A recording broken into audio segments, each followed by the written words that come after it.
औज़ुबिल्लाहिमिनश्शैतानिर्रजीम बिस्मिल्लाहिर्रहमानिर्रहीम। स्टूडेंट, आज हम स्टार्ट लेते हैं अपने सेल बायोलॉजी के नेक्स्ट टॉपिक से। हमने पहले क्लास में जो है इंट्रोडक्शन करवाया था, उसके बाद हम आज थोड़े बहुत बात कर लेंगे।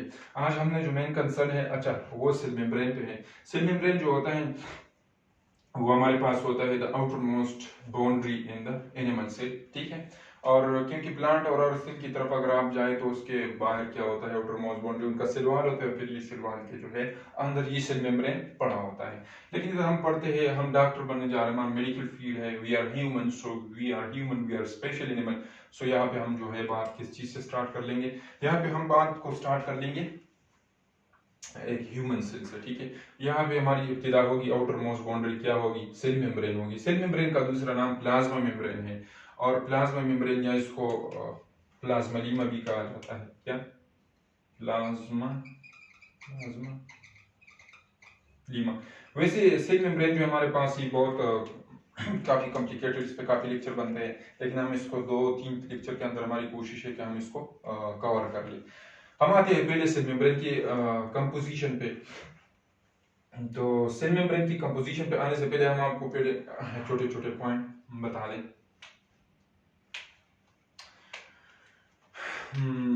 सेल मेम्ब्रेन की कंपोजिशन पे आने से पहले मतलब ये कि हम आपको ये बता देंगे कि हम अगर एक सेल को ले लें, फॉर एग्जांपल ये एक सेल को मैंने ले लिया, ठीक है, इसको हम जूम कर दे तो हमें मतलब ये है कि ये सेल मेम्ब्रेन डबल लेयर नजर आएगी, ठीक है, डबल लेयर। ये एक आउटर लेयर होगा, ठीक है, और एक इनर लेयर होगा, ठीक है। इसको कहा जाता है, और ये लिपिड के खास किस्म के मॉलिक्यूल या लिपिड के टाइप से बने होते हैं, इसको पांसफोलिपिड कहा जाता है। तो ये पांसफोलिपिड का आउटसाइड वाला लेयर हो गया, ये पांसफोलिपिड का इनसाइड वाला लेयर हो गया।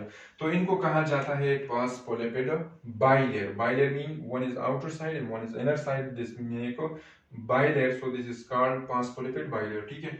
एक हम जाते हैं डिटेल में पढ़ने से पहले हम इसके कंपोजिशन के बारे में आते हैं। कंपोजिशन में आपको मुख्तलिफ बुक में मुख्तलिफ मेंशन होगा, लेकिन सेल मेम्ब्रेन के अंदर जो हमारे पास बायोलॉजिकल मॉलिक्यूल होते हैं, इनमें एक प्रोटीन होता है, दूसरे लिपिड्स होते हैं, और तीसरे नंबर पे हमारे पास क्या होते हैं, कार्बोहाइड्रेट होते हैं। प्रोटीन हमारे पास 60 to 80% होते हैं, लिपिड हमारे पास 20 to 40%, और कार्बोहाइड्रेट जो है वो 2 to 10% पाए जाते हैं।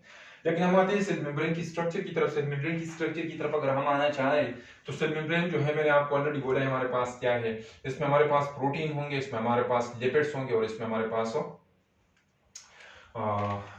पास कार्बोहाइड्रेट की थोड़ी बहुत। लिपिड्स इसमें फिर 2 टाइप्स के पाए जाते हैं। एक को हम कहते हैं पासफोलिपिड, ठीक है, क्या? पासफोलिपिड्स और लिपिड्स, ठीक है। फिर पासफोलिपिड्स के साथ हमारे पास क्या होंगे, कोलेस्ट्रॉल, ठीक है। पासफोलिपिड और कोलेस्ट्रॉल ये दोनों लिपिड यहाँ पाए जाते हैं, ठीक है। और भी पाए जाते हैं, लेकिन हम डिटेल में जाना नहीं चाहेंगे, ठीक है। तो ये हमारे पास हो गए इसमें लिपिड्स। अगर हम आए सेल मेम्ब्रेन की, मैंने आपको कहा है सेल मेम्ब्रेन की जो है ये लिपिड्स के खास टाइप यानी पासफोलिपिड के बाई लेयर से बनी हुई है। एक लेयर ये होगी आउटर साइड पे, दूसरा इनर साइड पे, ठीक है। पासफोलिपिड के अगर हम ये एक छोटा सा मॉलिक्यूल ले लें, और पासफोलिपिड इस मॉलिक्यूल को हम जूम कर दो, इनकी मतलब ये इनके अंदर आना चाहे तो ये पासफोलिपिड के मॉलिक्यूल के अंदर आप आना चाहोगे तो ये पासफोलिपिड मॉलिक्यूल जो है ये इनका एक हेड होता है, क्या होता है, हेड, और एक इनका होता है टेल। इनका हेड जो है वो हमेशा फास्फेट से बना होता है, फास्फेट से बना होता है। तो फास्फेट के ऊपर चार्जेस होते हैं, तो चार्जेस होने की वजह से ये पोलर होता है, ठीक है। और दूसरे उसके जो टेल्स है, टू टेल्स, ठीक है। ये टेल्स हमारे पास बने हुए होते हैं एक नॉन पोलर कंपाउंड से, एक नॉन पोलर मॉलिक्यूल से। एक नॉन पोलर, उसका क्या है, उसका नाम है फैटी एसिड। तो ये हमारे पास होंगे नॉन पोलर, और ये होंगे, इसको हाइड्रोफोबिक कहेंगे, और ऊपर इसके हेड को जो है हाइड्रोफिलिक कहेंगे। मतलब ये है कि हाइड्रोफिलिक मतलब वाटर सॉल्युबल होगा, और ये हाइड्रोफोबिक जो है ये वाटर इनसॉल्युबल होगा। इसकी बैकग्राउंड पे अगर आप है तो ये स्ट्रक्चर इस तरह बना हुआ है कि अगर आप देख ले तो हमारे पास यहाँ से के आउटर भी हमारे पास बोर्ड है, सारे पानी वाटर्स या सॉल्वेंट जिसमें मुख्तलिफ किस्म की चीजें डिजॉल्व होते रहते हैं, ठीक है। या फिर एग्जांपल हम ले लें वाटर, ठीक है, H2O। तो एक बात आप नोट कर लिए, और इन साइड अगर हम ले लें तो यहाँ पे हमारे पास वाटर और उसमें डिजॉल्व मटेरियल आपको नजर आएंगे। तो ये डिजाइन, ये स्ट्रक्चर इसलिए डिजाइन हुआ, मैंने आपको ऑलरेडी बोला कि इनका जो है ये हेड, ये आउटर, ये अगर आप इन साइड से ले लें तो इनका हेड जो है ये इस तरफ आ गया होगा, देखो ये, क्योंकि ये हमारे पास पोलर है तो वाटर भी एक पोलर है, तो ये पोलर पोलर की तरफ अट्रैक्ट होगा, ये वाटर इसको अट्रैक्ट करेगा तो आउटसाइड पे आएगा। और इनके जो मतलब ये है कि टेल्स है पास फैटी एसिड से बनी हुई टेल है, तो ये वाटर से थोड़े से डरेंगे, तो डरने के बाद ये अंदर की तरफ क्या होंगे, ये अंदर की तरफ बेंड होंगे।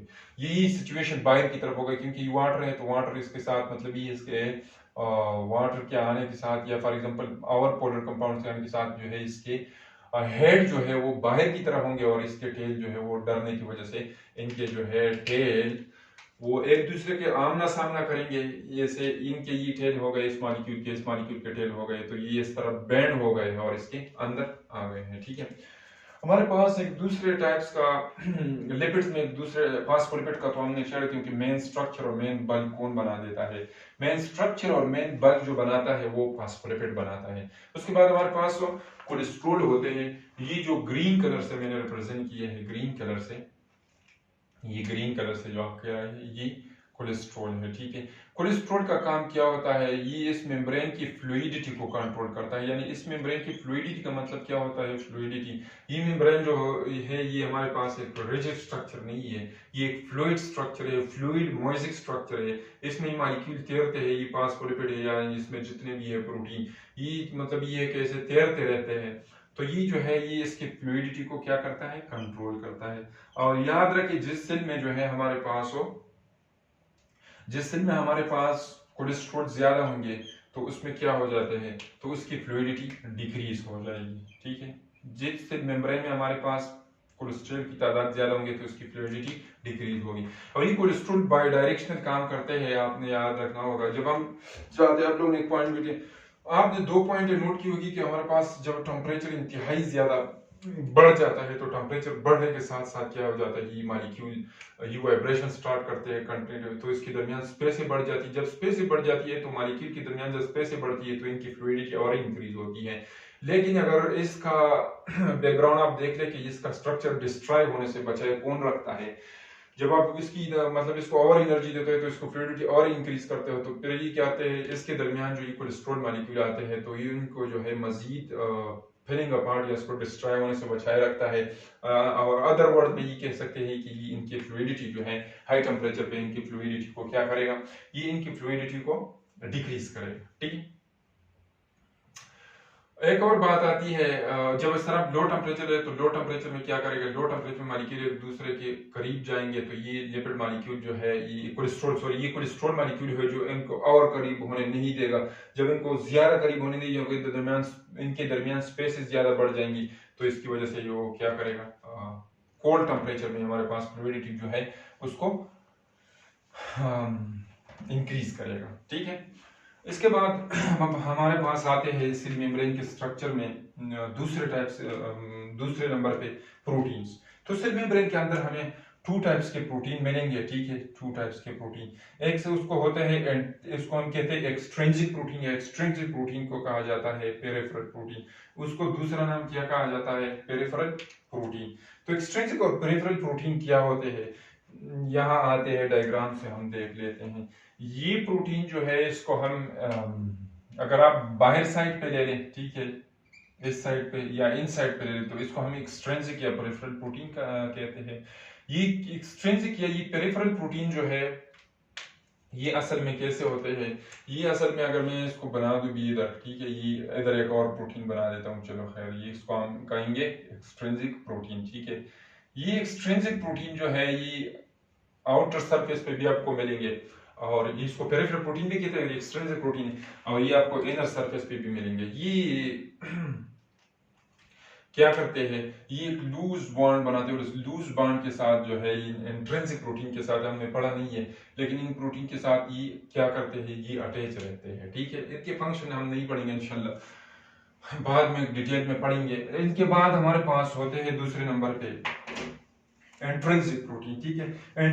इंट्रिंसिक प्रोटीन को दूसरा नाम इंटीग्रल प्रोटीन भी कहा जाता है। फिर इंट्रिंसिक प्रोटीन या इंटीग्रल प्रोटीन फिर हमारे पास 2 टाइप्स के होते हैं, इंट्रिंसिक या इंटीग्रल प्रोटीन। तो इंट्रिंसिक या इंटीग्रल प्रोटीन फिर 2 टाइप्स के होते हैं। इसमें से हमारे पास एक होते हैं transmembrane protein. Transmembrane protein वो है, ये दोनों इंटीग्रल है, ठीक है। ट्रांस मेम्ब्रेन प्रोटीन, उसमें प्रोटीन को हम कहेंगे जो मेम्ब्रेन के एक फॉस्फोलिपिड बाइलेयर के, मतलब ये है कि एक लेयर से लेके एक सरे से दूसरे सरे तक निकले हुए हों, ठीक है, यानी ये सारे सेल मेम्ब्रेन को क्रॉस कर चुके हो, तो इसको फिर हम क्या कहेंगे, इसको हम ट्रांस मेम्ब्रेन प्रोटीन कहेंगे, ठीक है। इसमें से ये भी हमारे पास ट्रांस मेम्ब्रेन प्रोटीन हो गया, ठीक है, और ये भी हमारे पास ट्रांस मेम्ब्रेन प्रोटीन हो गया, इसको इंटीग्रल प्रोटीन भी कहा जाता है, ठीक है। एक इसमें दूसरी किस्म की ये होते हैं जो हमारे पास वो पार्शियली एम्बेडेड होते हैं, उसका मिसाल ये होगा, ठीक है, पार्शियली एम्बेडेड का ये भी है, ये भी है, ठीक है, और ये भी है, मतलब ये है कि ये इसके अंदर सेल मेम्ब्रेन की थोड़ी बहुत अंदर दबे हुए होते हैं, लेकिन ये सेल मेम्ब्रेन के एक सरे से दूसरे सरे को क्रॉस या पार नहीं करते, ठीक है। इसके बाद हम आते हैं एक और इम्पोर्टेंट अहम टॉपिक को चढ़ते हैं। मैंने आपको ऑलरेडी बताया कि हमारे पास सेल मेम्ब्रेन में तो प्रोटीन और लिपिड्स तो हमने थोड़ा बहुत छेड़ा, लेकिन उसके बाद हम आते हैं कार्बोहाइड्रेट्स की तरफ, ठीक है, या लिपिड्स की तरफ। यहाँ पे जो मैंने ब्रांचिंग पॉइंट से डिनोट किया है, यहाँ पे आपको नजर आ रहा होगा और यहाँ पे आपको नजर आ रहा होगा, ठीक है, ये हमारे पास है ब्लैक कलर के कार्बोहाइड्रेट्स। तो एक आप बात नोट कर ले कि हमारे पास कंजुगेटेड मॉलिक्यूल होते हैं। कंजुगेटेड मॉलिक्यूल का क्या मतलब होता है, जब हम टू डिफरेंट वैरायटी के बाई मॉलिक्यूल को कंबाइन करते हैं, जैसे हम ग्लूकोज को प्रोटीन के साथ, या ग्लूकोज को कार्बोहाइड्रेट के साथ, या न्यूक्लिक एसिड फॉर एग्जांपल, जो जो भी है, लेकिन जब हम टू डिफरेंट वैरायटी के कंबाइन मॉलिक्यूल्स को जब हम आपस में कंबाइन करते हैं, तो उससे हमारे पास ग्लाइकोलिपिड सॉरी कंजुगेटेड मॉलिक्यूल बन जाते हैं। तो सेल मेम्ब्रेन के अंदर हमारे पास टू वैरायटी की कंपाउंड पाए जाते हैं, इसको एक ग्लाइकोलिपिड और इसको ग्लाइकोप्रोटीन कहा जाता है। तो ये कंजुगेटेड क्यों है, क्योंकि ये नीचे प्रोटीन जो है वो इंट्रिंसिक प्रोटीन, या इसको मैंने आपको बोल दिया कि इंट्रिंसिक प्रोटीन के साथ ये पार्शियली एम्बेडेड है। तो जब ये इसके साथ जो है बांड बनाते हैं, और ये क्या है, मैंने आपको ऑलरेडी बोला कि सेल मेम्ब्रेन में आप जब सोचोगे कार्बोहाइड्रेट क्या है, तो ये ब्लैक कलर जो है ये कार्बोहाइड्रेट पोर्शन है, ठीक है। लेकिन जब ये हमारे साथ प्रोटीन के इंट्रिंसिक प्रोटीन के साथ बांड बनाते हैं, तो फिर इस स्ट्रक्चर को हम कहते हैं ये ग्लूकोज हो गया, कार्बोहाइड्रेट का मतलब कार्बोहाइड्रेट में क्या होता है, ग्लूकोज, तो इसको हम कहेंगे ग्लाइकोप्रोटीन। ये स्ट्रक्चर क्या हो गया, ग्लाइकोप्रोटीन। ये प्रोटीन इंट्रिंसिक प्रोटीन के साथ जब ग्लूकोज ने बांड बना दिया तो हमारे पास ग्लाइकोप्रोटीन हो गया। फिर उसके बाद हमारे पास दूसरे नंबर पे आते हैं ग्लाइकोलिपिड्स। तो उसका ग्लूकोज पार्ट ले ले, और ग्लूकोज पार्ट आप जब लोग ले लेंगे तो ये ग्लूकोज पार्ट जो है ये क्या करेगा, ये जाके हमारे पास जब ये लिपिड से, यानी लिपिड में खासकर कौन से 5 पॉलीपेड से बांड बनाएगा, तो ये हमारे पास एक और कॉन्जुगेटेड मॉलिक्यूल बन जाएगा, और उसको हम कहेंगे ग्लाइकोलिपिड और ग्लाइकोप्रोटीन। तो ये टू वैरायटी की मॉलिक्यूल्स भी पाए जाते हैं, और इनका अपना बहुत बड़ा अहमियत होता है। हम आते हैं, क्योंकि ये हमारा आज कंसर्न नहीं है, लेकिन हम आते हैं इनके फंक्शन के बारे में। जिस तरह मैंने आपको कोलेस्ट्रॉल के बारे में थोड़ा बहुत बताया, इस तरह प्रोटीन के फंक्शन के बारे में भी आपको बताऊंगा, लेकिन अभी बताने की जरूरत नहीं है। ग्लाइकोलिपिड और ग्लाइकोप्रोटीन जो है, इन पे थोड़ी सी रोशनी डालते हैं कि हमारे पास ग्लाइकोलिपिड और ग्लाइकोप्रोटीन का फंक्शन क्या होता है। तो मैंने थोड़ा बहुत मेंशन किया हुआ है कि ग्लाइकोलिपिड और ग्लाइकोप्रोटीन का फंक्शन हमारे साथ क्या होगा। ग्लाइकोप्रोटीन जो है, ऑलरेडी मैंने आपको इधर इस डायग्राम से आपको ग्लाइकोप्रोटीन बनाए हैं कि जब वो ग्लूकोज जो है वो हमारे पास हो प्रोटीन के साथ बांड बनाएगा तो ये ग्लाइकोप्रोटीन। लेकिन ग्लाइकोप्रोटीन का अहमियत क्या है, इसका अहमियत बहुत ज्यादा है। ये ग्लाइकोप्रोटीन अक्सर इस तरह होता है कि ये हमारे पास क्या करता है, ग्लाइकोप्रोटीन ये हमारे पास जो है सेल टू सेल इंटरेक्शन में मदद देता है। यह हमारे पास क्या करता है, ये हमारे पास जिस तरह मैंने लिखा है कि receptor for the chemical signals, ठीक है, ये एक रिसेप्टर के तौर पे काम करते हैं। यानी ग्लाइकोप्रोटीन जो है हमारे पास ये हमेशा रिसेप्टर की तौर पे क्या करेगा, रिसेप्टर की तौर पे काम करेगा केमिकल सिग्नल के लिए। केमिकल सिग्नल के लिए किस तरह, अगर मैं आपको बता दूं कि हमारे पास केमिकल सिग्नल के लिए ये रिसेप्टर, केमिकल सिग्नल का मतलब क्या हो गया, जब हमारे पास हार्मोन्स होते हैं, क्या होते हैं, हार्मोन्स बहुत ढेर सारे, ठीक है, और इस तरह हमारे पास न्यूरोट्रांसमीटर होते हैं जो न्यूरॉन से रिलीज होकर अपने मैसेज जो है एक्शन पोटेंशियल को क्या करते हैं, ट्रांसमिट कर देता है एक न्यूरॉन से दूसरे, या एक न्यूरॉन से दूसरे मसल के दरमियान। तो ये केमिकल जो है ये क्या करता है, ये फिर आके इस रिसेप्टर को जो है इसको एक्टिवेट कर देता है, और फिर इसके बाद ये है कि सेल में अंदर जो तब्दीलियाँ होती है वो हमारे पास जो है, मैं यहाँ आपको नहीं बताऊंगा क्योंकि फिर मजीद एक कॉम्प्लिकेटेड टॉपिक बन जाएगा, ठीक है। तो ग्लाइकोप्रोटीन का फंक्शन क्या हो गया, ग्लाइकोप्रोटीन का फंक्शन हमारे पास ये हो गया कि ग्लाइकोप्रोटीन जो है ये एक रिसेप्टर के तौर पे काम करेंगे, क्या करेंगे, रिसेप्टर तौर पे। और ये रिसेप्टर मुख्तलिफ केमिकल के लिए, जैसे मैंने आपको हार्मोन और फिर क्या न्यूरोट्रांसमीटर बता दिया, ये जब इनके साथ अटैच होंगे तो ये फिर सेल के अंदर जो है इंट्रासेलुलर रिस्पांस शो करेगा, इंट्रासेलुलर चेंजेस लाएगा। लेकिन ये टॉपिक हमारा कंसर्न नहीं है, हम इंशाल्लाह इसको फिजियोलॉजी में फर्दर डिटेल से पढ़ेंगे। फिर दूसरे नंबर पे आते हैं हमारे पास ग्लाइकोलिपिड्स। ग्लाइकोलिपिड्स का क्या अहमियत होता है, मैंने आपको ऑलरेडी बोला कि ग्लाइकोलिपिड जब लिपिड्स के साथ ग्लूकोज या कार्बोहाइड्रेट अटैच हो जाते हैं, तो ये सबसे इंपॉर्टेंट फंक्शन जो करता है ये ग्लाइकोलिपिड्स, ठीक है, ग्लाइकोलिपिड्स जो सबसे इंपॉर्टेंट फंक्शन करते हैं ये सेल रिकॉग्निशन, क्या, सेल रिकॉग्निशन यानी सेल को पहचान लेना, सेल रिकॉग्निशन। और इसका इंपॉर्टेंट फंक्शन क्या होगा, सेल रिकॉग्निशन, या इसका क्या है, एंटीजन रिकॉग्निशन, एंटीजन रिकॉग्निशन, ठीक है, रिकॉग्निशन। तो इसका मतलब ये हुआ कि ये एक सेल रिकॉग्निशन या एंटीजन रिकॉग्निशन में किस तरह अहम किरदार अदा करते हैं।